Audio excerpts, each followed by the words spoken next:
Going on, Falcon fan? This your boy Kondo coming back at you with another video. And our Atlanta Falcons are 2-0. And guess what? It couldn't be how I didn't script it this way. I when I came out and said the Atlanta Falcons win the first two games, definitely wasn't in this aspect. But guys, I can tell you this: being at the Mercedes-Benz Stadium once again today, the crowd brought it. I think we are starting to bring a factor in to our defense, guys. Um, we was loud. I mean, this year is just different. The fans are bringing it, and yes, the Green Bay Packers fans was in there deep, but when it came to when our defense got on that field and they needed us to, to get loud and stand up, hey, we created a false start. We created, I don't know what that was. Jordan Love did on that drive when he just fell over his lineman. I mean, the fans are there. I love it. I think they're really feeding off us. The energy is different in there, and I can tell you when the Atlanta Falcons are just looking like a totally different teams, winning those, the one score games. Last year we was in 15 one score games. You see how our record was this year. Um, Putting our defense back on the field, only up one, and feeling the confident that they was going to get it done. Only thing Green Bay needed was a field goal there, and our defense was able to stand up tall. I don't even think they gained the yard on that last drive. So heads up to our Atlanta Falcons defense. Heads up to the Atlanta Falcons fans. And I'm gonna give you guys my quick reaction about this fourth quarter comeback. The ebbs and flows of the game, the roller coaster with our young rookie quarterback. Um, that's going to just have people pulling their hair out because of his roller coaster, like looking like a rookie. That's definitely the day I can say Desmond Ridder looked like a rookie at some points of the game. And but at the end of the day, he was able to get it done. The team was rallying behind him. They made big plays when they needed to. And maybe, when it comes time to the crunch time, that's what we can see out of Desmond Ridder. That's what I really like. Still undefeated at home. That's really good. Last four games and in the Mercedes-Benz Stadium, Desmond Ridder is 4-0. Gotta love that. So, guys, with that being said, if you have not already, go ahead and please subscribe to the channel. Please hit that notification bell when when I'm going to drop another video. Please hit the like button. So I know you guys like here to talk about. Then please share my video throughout the YouTube universe so more people can come in and hear me talk about. Yep, these Atlanta Falcons. So, like I said, guys, we're going to quick reaction about the game. I'm gonna go over the team stats because I think this right here just highlight this game. Pretty much the way you look at it. And team stats: Atlanta Falcons had 446 total yards, 235-yard passing, 211-yard rushing. They had 27 first downs, and they went 6 for 15 on third down. Definitely need to be fixing that a little bit. But if you look at the total plays, it's kind of flipped from last week, right? The Atlanta Falcons only ran 40 some plays, and the Carolina Panthers ran 70 some plays. This week is actually went different. Atlanta Falcons actually had 78 plays in this game to the 47 plays by the Green Bay Packers. We actually hold the ball for 36 minutes and 15 seconds. The Green Bay Packers only had it for 23 minutes. The Atlanta Falcons only punted one time in the game. Only punted one time. So they just tell you that it seems like, based off if we want to just had self-inflicted wounds, like I said, sporadic play by our young quarterback, I think with this game wouldn't have been close because looking at that, given with explosive plays on defense, we're definitely going to talk about that. But I believe that Atlanta Falcons kind of really had a good good thing about this team. That's what I like. I like what they did today. Um, we had 6 penalties for the 110 yards, and that's really what I really want to talk about. Those pass interference penalties. I thought the last one they called on Trey Flowers was the guy ran into him. I thought they should have picked that up. Thought it should have been no call on that.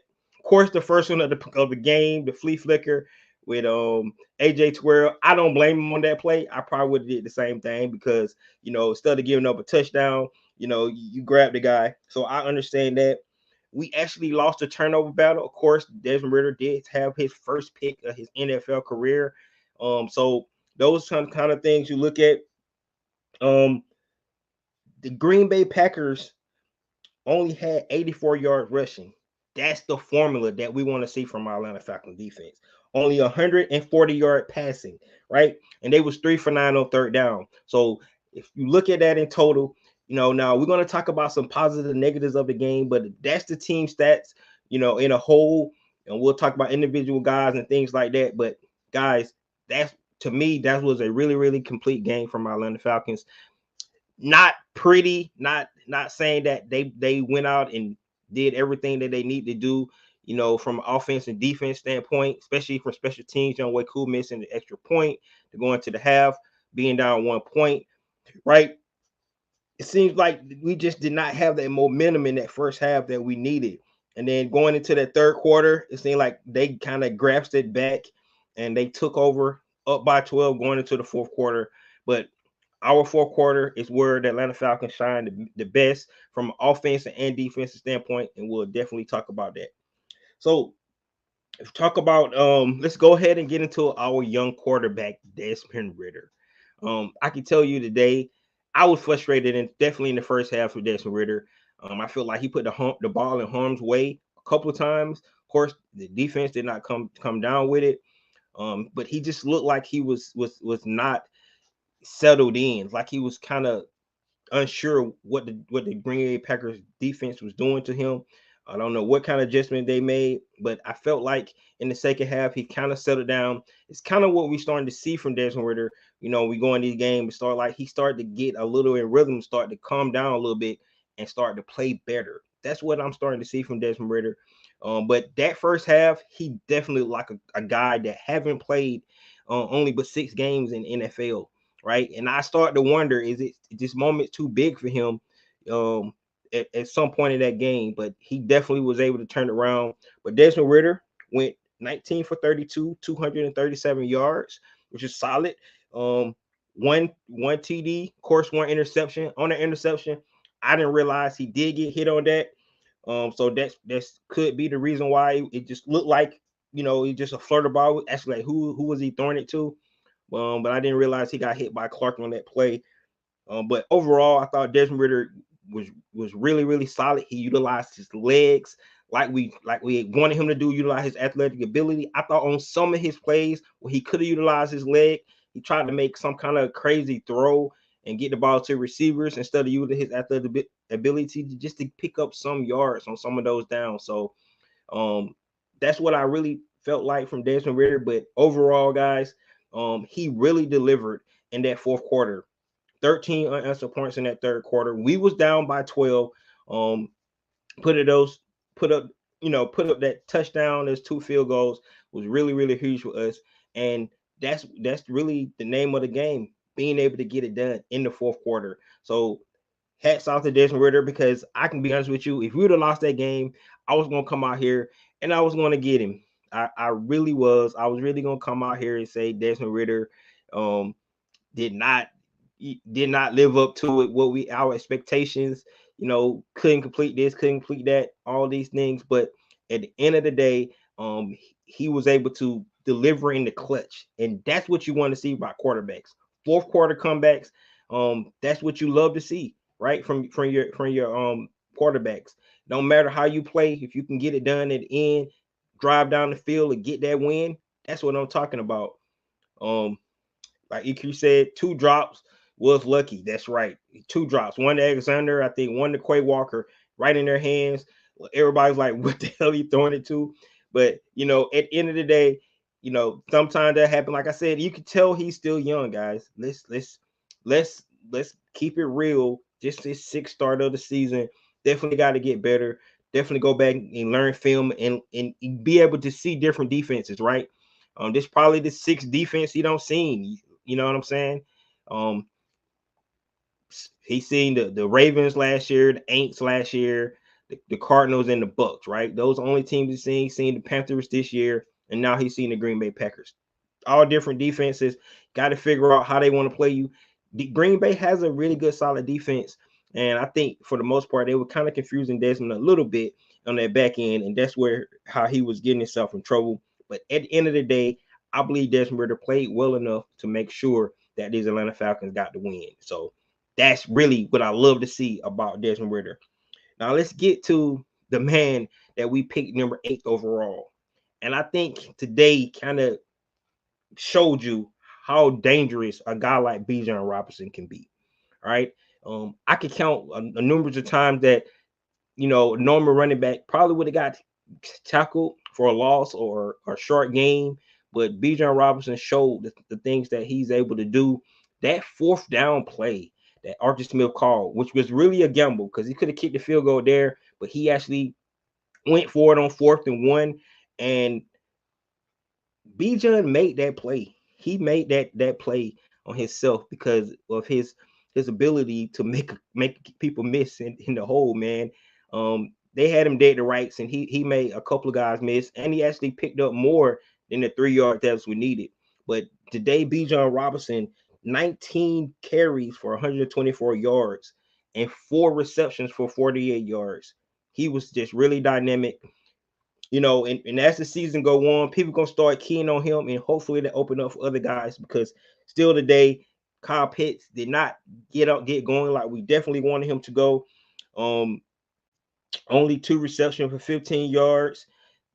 We cannot have that. Kyle Pitts has to be more involved in this game. But Bijan being the way he was, that's reason why, maybe they're trying to factor in trying to stop Kyle Pitts. Got to go back, look at the game, see that they did, they didn't have what they needed. I think Arthur Smith said in his press conference on a couple of plays, it was designed to go to Pitts and then Bijan, and then on the back end, Drake and something like that. I think that's what happened on a touchdown pass that Drake got. So those are kind of things that definitely you see where guys are dynamic, and the defense want to try to take some of those guys away, and then they're able to come back to other guys that could, like I said, we have a lot of explosive weapons. Shout out to Jonnu Smith as well, a guy who played really good today, had some big plays himself in the passing game. The screenplay he had, the big catch and down in the red zone from Desmond Ritter. So you gotta all the different weapons. The big throw that Desmond hit Matt Hollins on did have a drop. I think if he would have got that drop, we could have not settled for that field goal. Maybe could have punched it in for a touchdown at that point. But overall, I thought the Atlanta Falcons definitely delivered in the fourth quarter. Matt Hollins touchdown got called back. I definitely believe his heels was up off the ground when he caught that ball.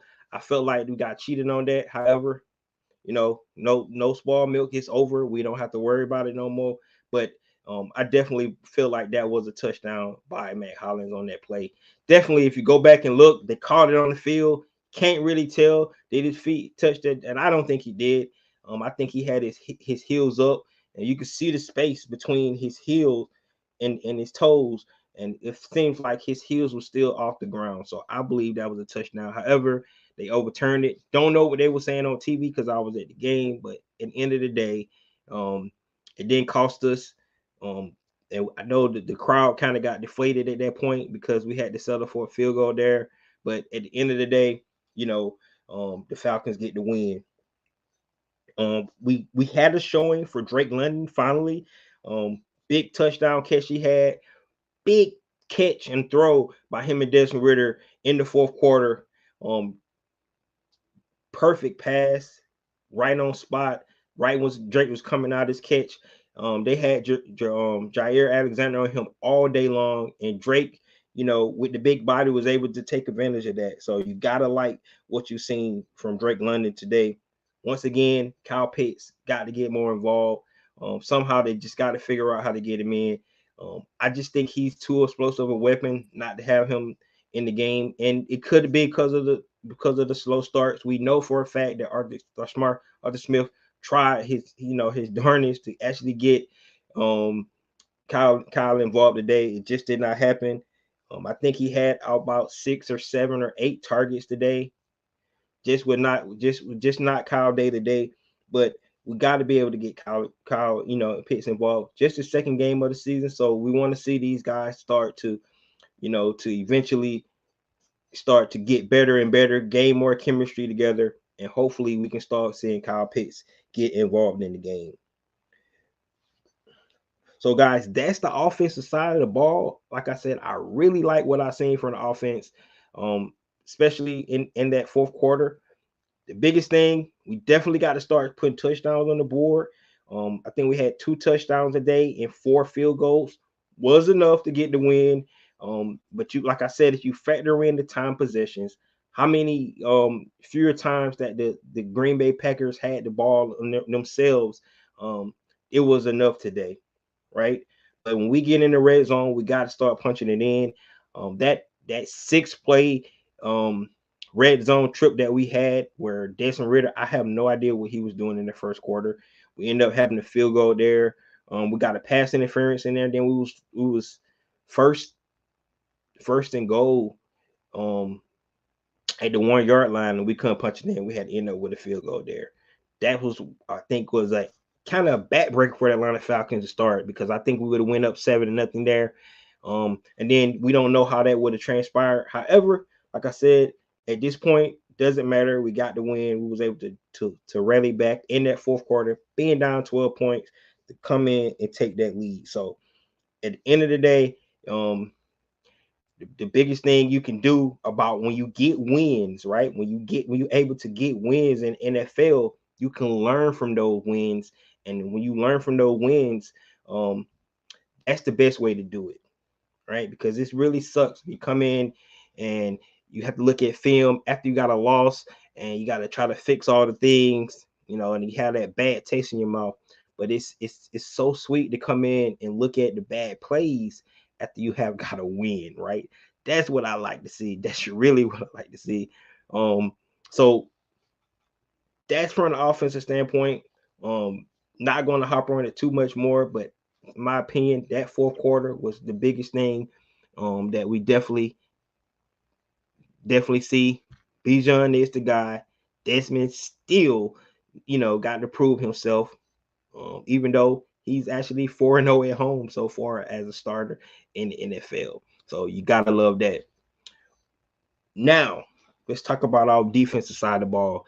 The reason why the Atlanta Falcons was able to come back in the fourth quarter, because our defense probably had like 2 or 3 stops in that second half, in that fourth quarter, to let the Atlanta Falcons come back and score.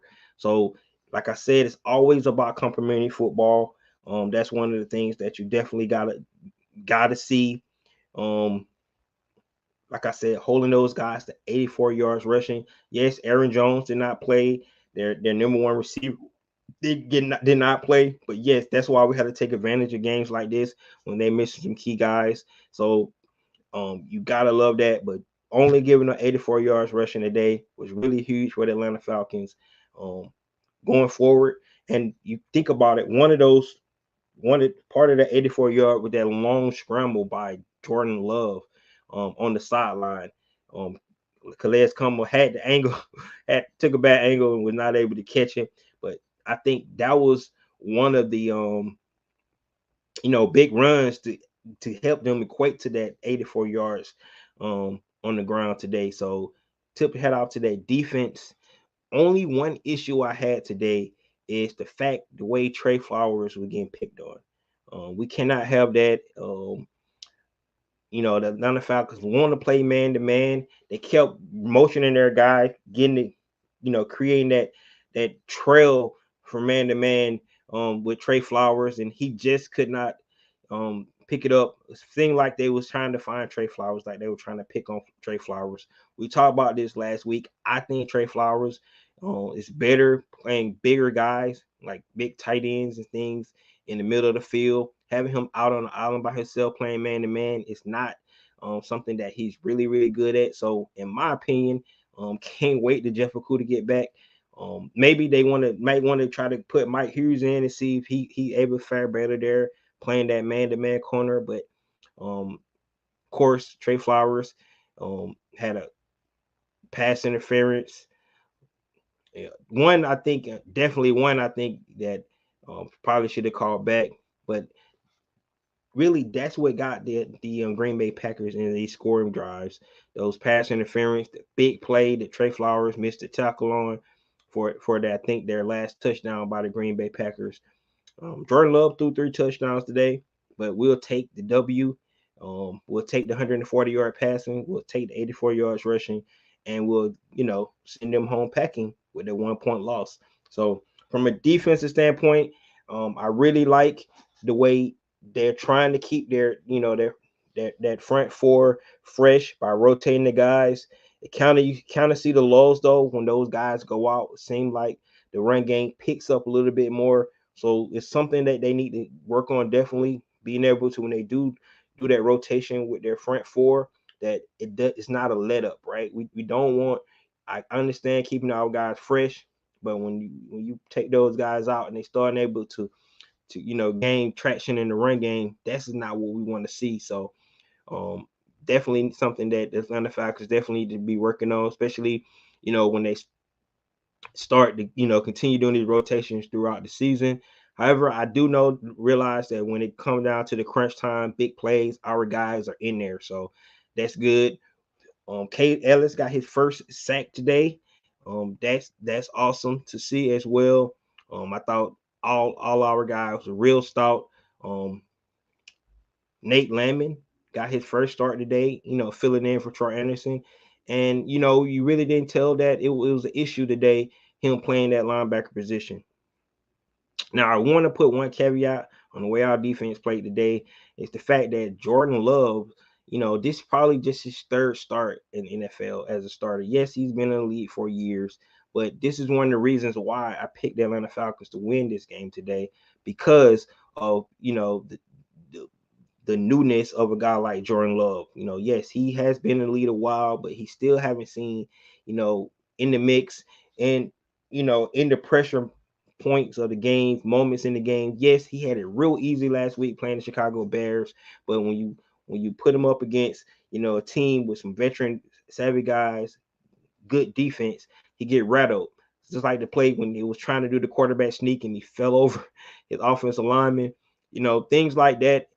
That's what your young quarterback's going to do. Sort of like what we saw from our young quarterback today. So, still, all in all, having the Green Bay Packers punt 4 times. They only hold the ball for 23 minutes in that game. So Atlanta, like I said, Atlanta Falcons dominated the time position. That's exactly how Arthur Smith wants to do, his thing. Gotta imagine what it's going to be like when CP comes back, because another guy that can actually take that ball, another weapon that you can actually add to this offense to make it more dynamic and make it more explosive. You know, yes, you're going to be taking more touches away from a guy like Kyle Pitts, but the more dynamic this offense be, the more it's hard for any defense to scheme up for these guys and be able to stop them. Arthur Smith called a great game in the second half. Can't really say he called a bad game in the first half, because a lot of the plays were just sporadic. Like I said, I felt like Desmond Ritter was kind of out of sync. Definitely found their rhythm in the second half, and you gotta love, the progression going from week 1 to week 2. We did see improvement from the offense. Still 2 more games to go in this first quarter of the season. Both of them on the road, one in Detroit, one in London. But I right now at this point, I literally like what I'm seeing from this Atlanta Falcons team. Honestly, when I projected a record these first 2 games, 2-0, not as I expected. I thought we was going to be a little bit more explosive on offense. But the defense is really coming as advertised. Definitely still want to be able to get more pressures. We did get another sack today, but we want to be able to see that increase each week, more and more pressure getting these guys. But the biggest thing about the Atlanta Falcons on defense is the way they're able to get off the field, feed off that crowd. And I'm going to shout out to the crowd again. Yes, guys, we was in there. We were representing once again, even when all those Packer fans was in there trying to do their Go Pack chants and things like that. Didn't rattle our team at all.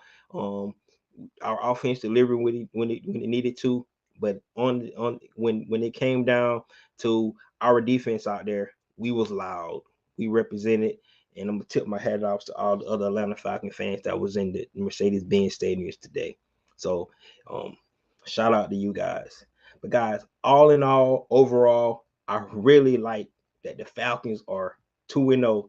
Say it again with me. The Falcons are 2-0. The first time since 2017. Detroit lost today. You know, definitely didn't actually get to see that game. I go back and look at the highlights. But it's gonna be a really, really tough battle. Two upcoming teams. Um, the Detroit Lions and Atlanta Falcons. We're going up to their building. It's gonna be physical. They got a pretty good improved defense from what we can tell. We know their front seven definitely going to try to get after us, but I think we can take advantage of on their secondary. Even though they did bring in um, the feisty safety from the New Orleans Saints, right? So we got to be able to worry about that. But we'll break down the Detroit Lions later on this week, getting more details on what I think about those guys and how the Atlanta Falcons can take advantage of that. Now, one thing about that game, we're going to play a veteran quarterback this time, get away from the young guys, and a guy like Jared Goff, a guy who actually took one of his teams to the Super Bowl when he was with the Los Angeles Rams. So definitely get into that to Lions Week later on this upcoming week. But you gotta love what the Falcons are doing so far. 2-0. Had to keep pace with the Tampa Bay Buccaneers, also a team that's 2-0. We want to root for the Carolina Panthers tomorrow night, Monday Night Football, for the New Orleans Saints can take their first loss in the division. That'd really be good for us. So you gotta love what you're seeing so far from these Atlanta Falcons, guys. I really want to hear what you got to say.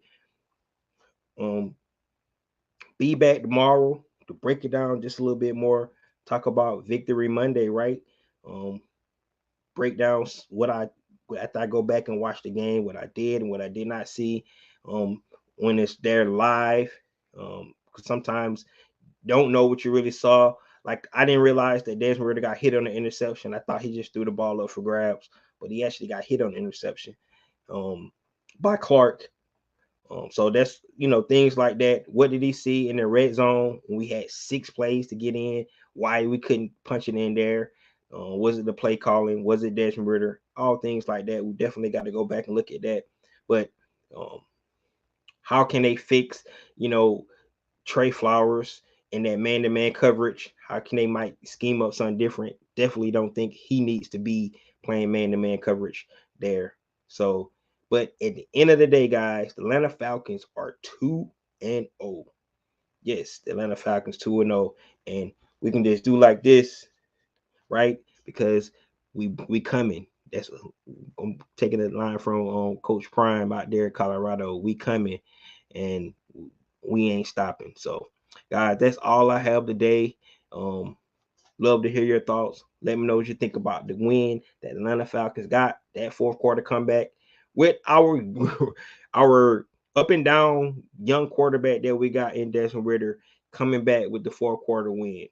This is your boy Ricondo coming back at you with another video. Peace.